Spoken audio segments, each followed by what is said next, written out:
Now, a slight problem with the Toyota, I think, in that pop them out of gear there. It doesn't seem to be charging, or the charge lights are playing up. So we've got all these dash lights come on here. Let me start it up. Now these ones should go out. So down the bottom here I've got oil which just went out. Then you've got oil filter, handbrake and battery. Now these three should, the handbrake will go out when I turn the handbrake off, so that's still operative. Comme ça. And then we've got over here, we've got timing belt and oil level. So those should all go out when the engine's running. That often means that the alternator has given up and isn't charging, because then all the lights will come on. But what's been funny about this one is that a few times we've driven off and they've been on, then they've all gone off, and they've stayed off for days and days, and they've mostly come on when it's been wet. And it's been very wet recently. It's been parked outside, and I've also discovered that there's a bit of water creeping in underneath the foot carpet under here, which is often a sign that it's come creeping down the inside. Now we've got some fuses in here, and I'm on a site on the internet, and they also said to check the voltage regulator, so it's kind of a case of just checking connections, and we'll see if we find anything. So let's start.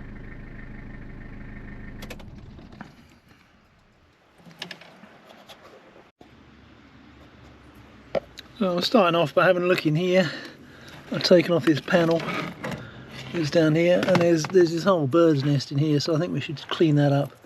There was some tape over the ends of these wires, but you can't really have messy stuff with electrics in my experience, so I'll start off by making that good, tidy that up, and I think I'll just take all these junctions out here and put them back in again, and all these fuses up here, and just see if anything there is got a bit corroded. I mean, it is a bit damp here.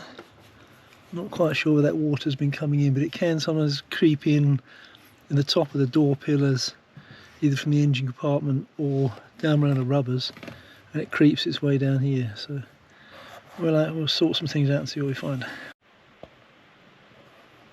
Well, I've checked all the fuses under there, put the cover back on, couldn't find anything really there, and then oops, tripping over a brick.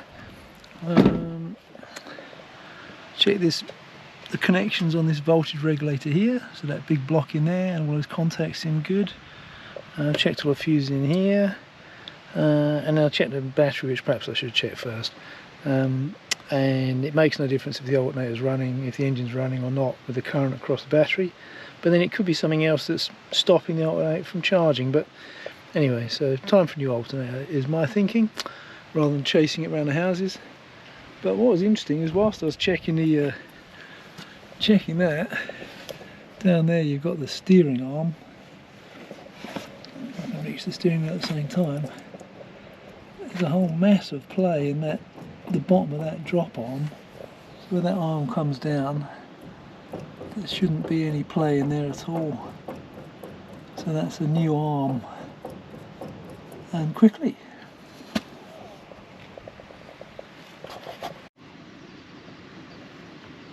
Okay, give us a wiggle.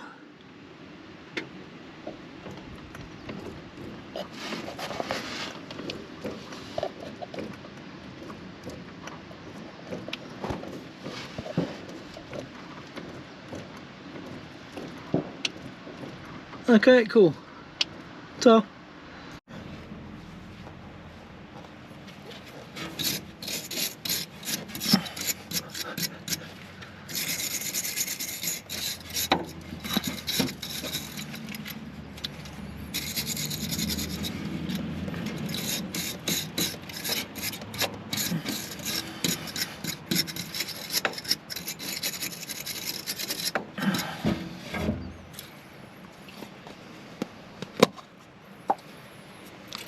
spray it with a lubricator, and down the back too, because it's on like a sort of spline shaft, a really tight fit. They're like a cone shape, so the tighter they do up, they sort of clamp onto the cones. But this will have to become one of my things to do, keep spraying that. It's been on there since it was built, So take a bit of getting off. I made myself a puller in the UK, like a welded up box with a big nut on it, so you could sort of bear the nut on here and turn away, and it kind of hooked around the back, and it eventually popped it off. I've got a spare one of these in the UK, but I'll probably have to try and buy one. See how we get on. I thought I'd show you the vegetable patch, which is just here by the river, and at the moment we've got a few rows of garlic which are doing very well, and just here we've got some onions which are doing a little less well, but it's early days, so hopefully by the time they're due to crop they should be a little better.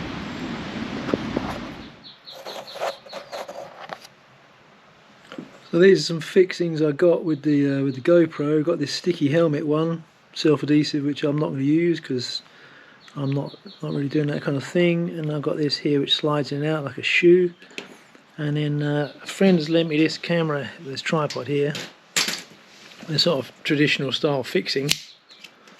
So what I've done this morning is, or a bit earlier, is I've just cut this bit of aluminium out of a bit of block, and then that should then, oops, that locks into there. So then if I can use this bit here and sort of modify this a bit and connect it to that shoe there, then I've got a camera mount for the tripod, which would be excellent. Save me perching it around and hoping it's not going to fall off and trying to find things the right height. But before that, I've got to put the truck on charge so we don't run out of battery. Plug my lead in. I've unwound all of that because it can heat up, as many may know, but it makes a coil effect if it's wound around after a while, particularly something with high draw, and it'll heat up and in the end melt your cable and everything goes a bit wrong there. And then up here I've got disconnecting the battery charger on, got my thing here. So then you should have seen a little ping on that needle there. It should be humming. Yeah, I can feel it vibrating gently, so we're away. So just leave that for a couple of hours and that should help us along.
Hey!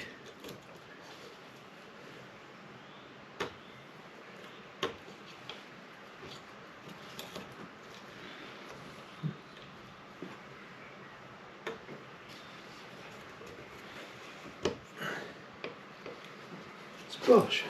Okay.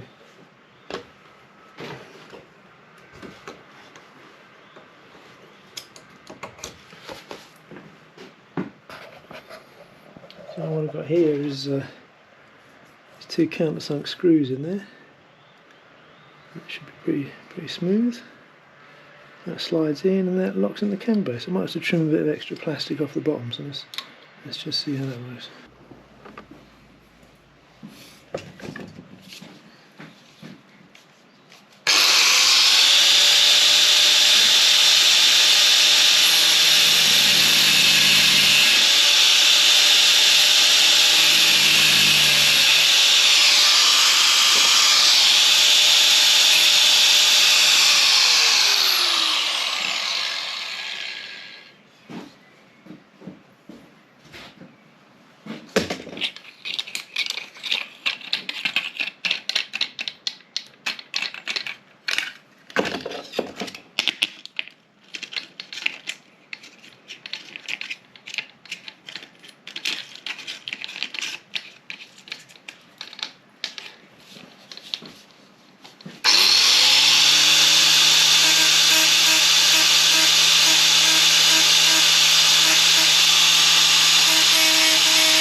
Okay, got to remove some of that sticky from either side there.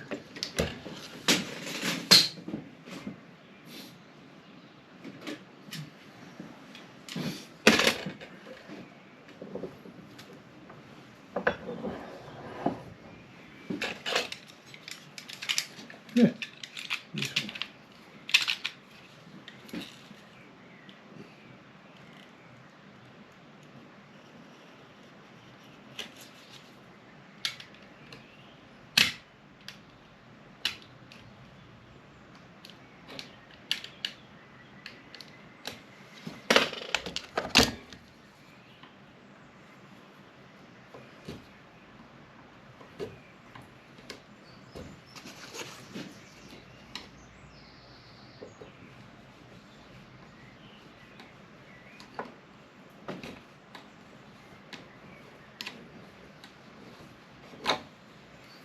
Up on the side.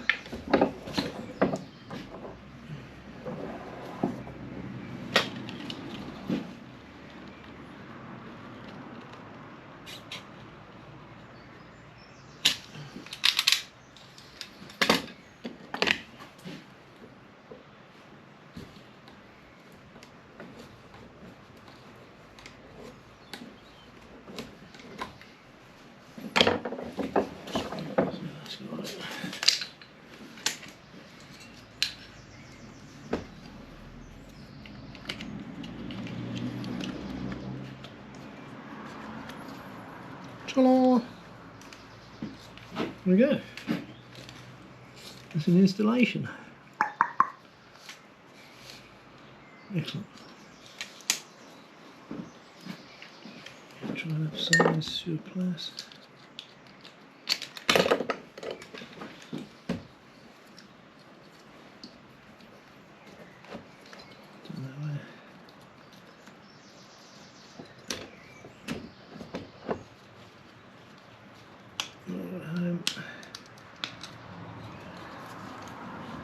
Well, that might be a bit better. Brilliant.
here.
Well, I was just getting ready to change the brushes in the alternator, which are these little fellas here.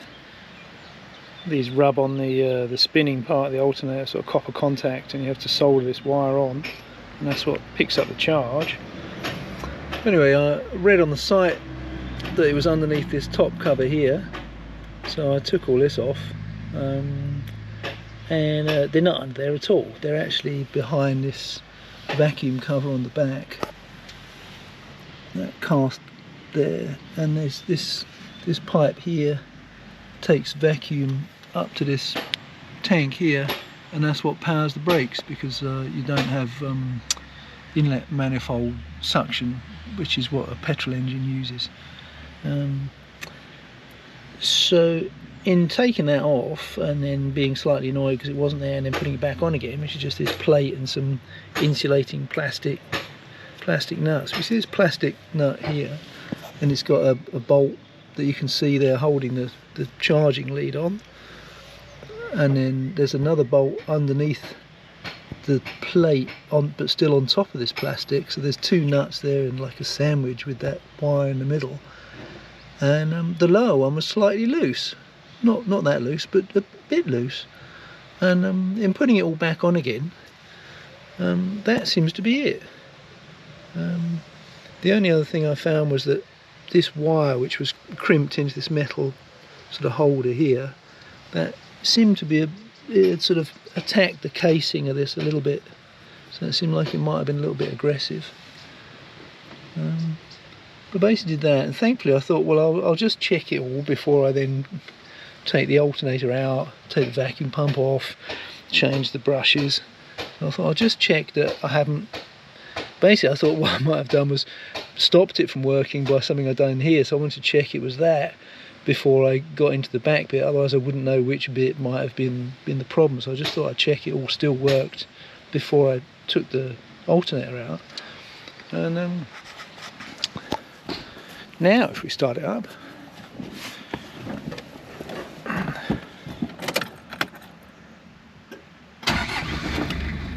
all the lights go out apart from the handbrake, which is fantastic. And it's a shame I spent €20 buying the brushes, but there you go. So that's a good tip, isn't it? I mean, I might have several alternators that work, but I never tested that when they packed up. It's sort of slightly internal, but not really. And I guess they just weren't done up that well at the factory, or after a few thousand miles of being vibrated, they come undone. But I'm very pleased about that, and it's quite a useful thing to know. Charging, excellent. I'll leave that to charge up a bit. Voltage readout here, coming at 10.8. Top one's temperature. Best we've had on here is I think it was 42 on the Périphérique in Paris, which is quite hot. Cool.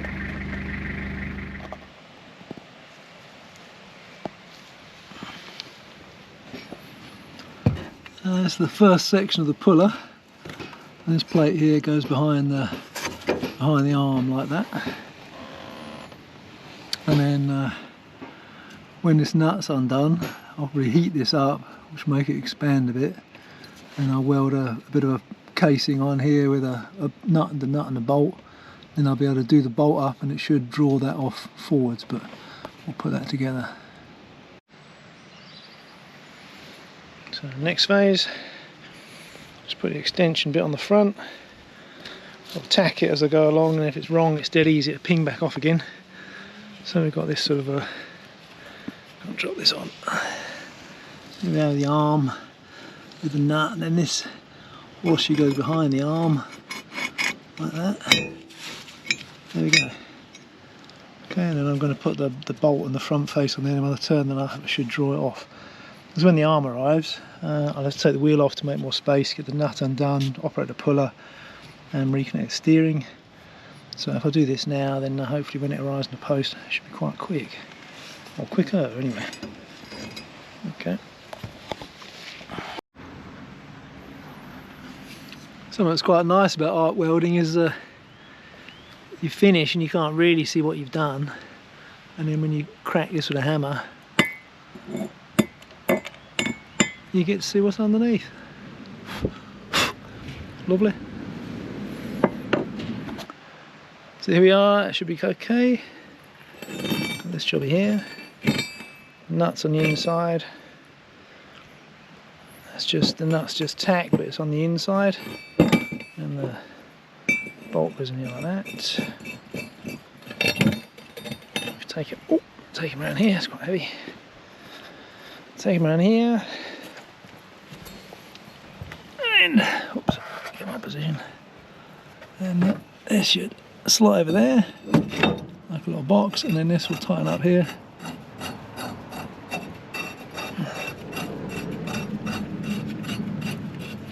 Should find its home in a second, there we go.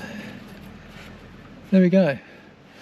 So then, if I tighten this up, once the nut's off, this will bear on the end of the shaft, and that should pop it off. There we go.